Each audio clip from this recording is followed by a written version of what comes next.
तो एक बार फिर से कश्मीर में टारगेट पर हैं कश्मीरी पंडित, क्योंकि कश्मीर में फिर से कश्मीरी पंडितों पर हमला हुआ है। शोपियां में दुकान में घुसकर आतंकियों ने गोलीबारी की है। कश्मीरी पंडित सोनू कुमार पर फायरिंग की गई। कश्मीरी पंडित सोनू कुमार को निशानदेही किया गया, फिर उस पर फायरिंग की गई।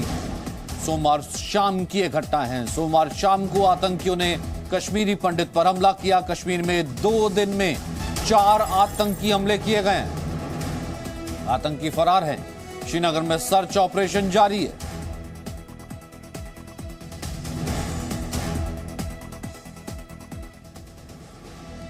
तो जम्मू कश्मीर में सोमवार को आतंकियों ने एक के बाद एक 3 हमलों को अंजाम दिया। रात के करीब 8 बजे शोपियां में आतंकवादियों ने कश्मीरी पंडित सोनू कुमार पर फायरिंग कर दी। आतंकियों ने दुकान में घुसकर गोलीबारी की, जिसके बाद घायल हालत में उसे अस्पताल में भर्ती कराया गया। आपको बता दें, कश्मीर में बीते 2 दिन में 4 आतंकी हमले हुए हैं। वही आतंकियों को पकड़ने के लिए श्रीनगर में सेना का सर्च ऑपरेशन जारी है। लेकिन इससे पहले जिस तरीके से माखनलाल बिंद्रू की हत्या कर दी गई थी, अटैक्स लगातार वहां पर बढ़े थे जो कश्मीर के बारी हैं, और अब कश्मीरी पंडितों को चुन चुन कर निशाना बनाया जा रहा है, टारगेट किया जा रहा है। आतंकी हमले में कश्मीरी पंडित को निशाना बनाया गया। तो कश्मीरी पंडितों को निशाना बनाया गया। बाकायदा 2 दिन में 4 बार यह हमला हुआ है। शोपियां में दुकान में घुस करके फायरिंग की गई है। 2 दिन में 4 आतंकी हमले हुए हैं। कश्मीरी पंडित सोनू कुमार इस फायरिंग में घायल हो गया है। श्रीनगर में यह सर्च ऑपरेशन चलाया जा रहा है। आतंकी फिलहाल फरार बताए जा रहे हैं।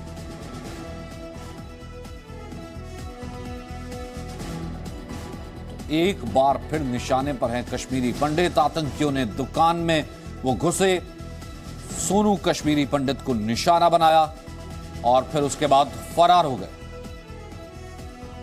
4 अप्रैल की शाम की यह घटना है।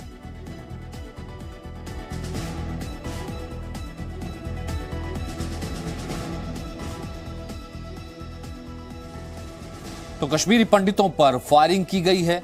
शाम को फायरिंग की गई। सोमवार की यह घटना है। सोमवार करीब शाम 8 बजे की घटना है जब फायरिंग की गई। आतंकियों ने हमला शोपियां में दुकान में घुस करके किया। दुकान में घुस करके गोली मारी गई और शोपियां में कश्मीरी पंडित पर हमला किया गया है। सोनू नामक कश्मीरी पंडित जिस पर हमला किया गया। 2 दिन में 4 कश्मीरी पंडित हैं जिन पर हमला किया गया है।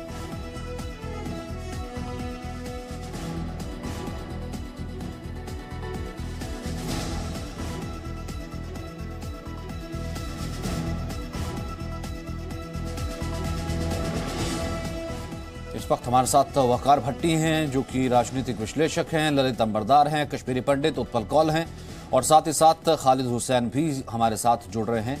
खालिद इस वक्त हमारे साथ नहीं है। सबसे पहले हम वकार मतलब इसे क्या कहेंगे? वो लोग जो बहुत कह रहे थे कि नहीं गलत परोसा जा रहा है, कभी किसी ने मार करके कश्मीरी पंडितों को नहीं भगाया, वो थ्योरी क्या थी, वो क्या थी, मैं उसमें नहीं पढ़ता, वो चलिए पीछे की बात है। इस घटनाओं पर क्या कहेंगे? एक बार फिर से टारगेट के लेंगे, कौन है? जी, मैं तो सर ये कहूंगा कि इसके पीछे कौन है कौन नहीं है इसको इन्वेस्टिगेशन से ही पता चलेगा। लेकिन जिस तरीके के साथ कश्मीर फाइल्स एक फिल्म आई जो ज़ाहिर लेके आई, और उसका जहां तक सब जानते थे, भारत भी जानता था, और खासकर कश्मीर में आपको पता होना चाहिए कि जब ऐसी फिल्में हम भारत में दिखाएंगे तो उससे नफरत पैदा होती है और उसमें बहुत लोग होते हैं जो फायदा लेने वाले होते हैं। अब कौन इस चीज का फायदा ले रहा है ये तो पुलिस बता सकती है, इन्वेस्टिगेशन एजेंसियां बता सकती हैं। लेकिन जहां तक आपको भी और हमें भी एक चीज समझना चाहिए कि ऐसी फिल्मों से अगर कश्मीरी पंडितों का कोई फायदा है, मतलब तो फिल्म में सच्चाई दिखाई तो वहां पंडितों की हत्या कर दी, वापस तो क्या बुलाएंगे? जो बचे हुए हैं उनको भी मार डालेंगे। जब आप नहीं मतलब फिल्म में सच्चाई क्या दिखाई? सच्चाई से क्या बौखला है? आपने जो बचे कुचे कश्मीरी पंडित वहां पर थे उनकी किलिंग शुरू कर दी। सच्चाई नहीं थी, ये बीजेपी का एक प्रोपोगंडा था। ये सच्चाई नहीं होती तो आप बौखलाते क्यों?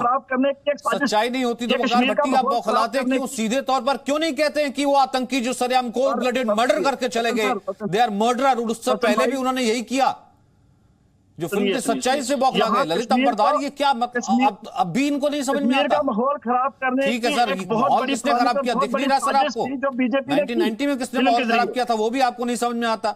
वो भी आपको एजेंडा लगता है, ये भी एजेंडा लगता है। सचिन भाई, वो भी सरकारों ने की थी, वो भी दिल्ली की सरकारों ने, ललित अंबरदार, की सरकारों ने की थी सर। एक सेकंड हो गया हम कश्मीरियों का कोई कसूर नहीं है ललित अंबरदार।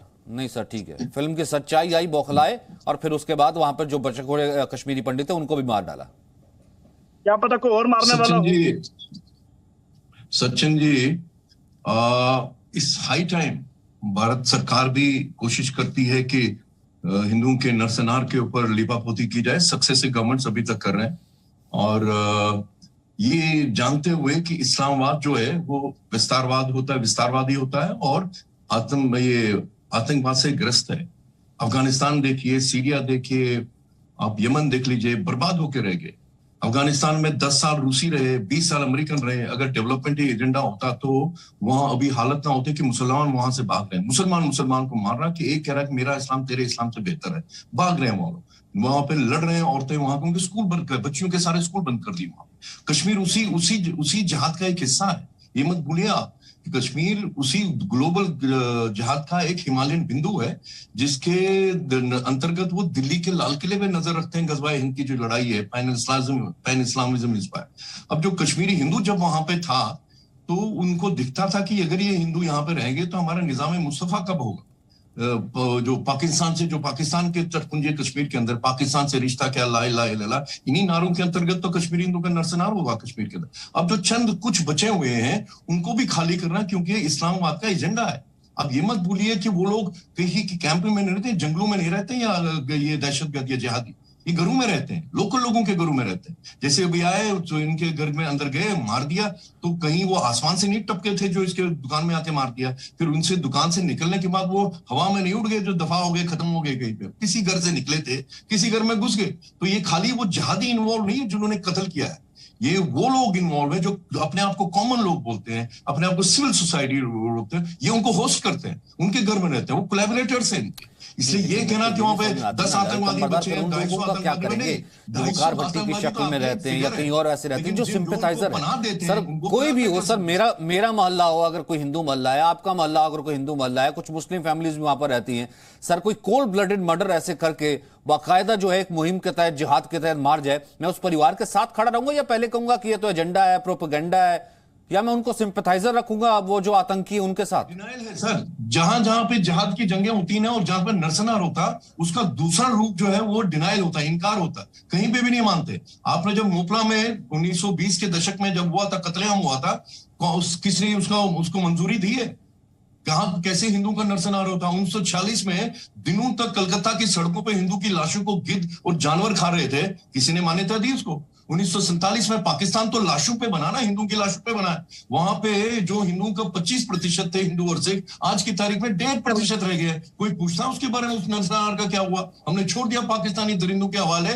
10 साल 12 साल की लड़की को लगभग रोज उठा के ले जाते हैं। दूसरे दिन उनका एक एक्सपर्ट मौलवी है वहां पे, मियां मिट्ठू बोलते हैं उसको, वो कैमरा के सामने लाता, बुरके में लाता बच्चियों को, 10 वो उठा के नहीं ले जाते, चोरी करते हैं। ये अगवाई, ये किडनैपिंग नहीं है, छोटी बच्चियों को चुरा के ले जाते हैं, दूसरे दिन बोलते हैं इस्लाम बन गई। हमारे हिंदुस्तान के अंदर कोई जून रहती है, लेकिन रोहिंग्यास के लिए वो जो अलगाववादी रोहिंग्यास है, मुसलमान रोहिंग्या बर्मा के। Presenting B News app available on Google Play and App Store. Download it now.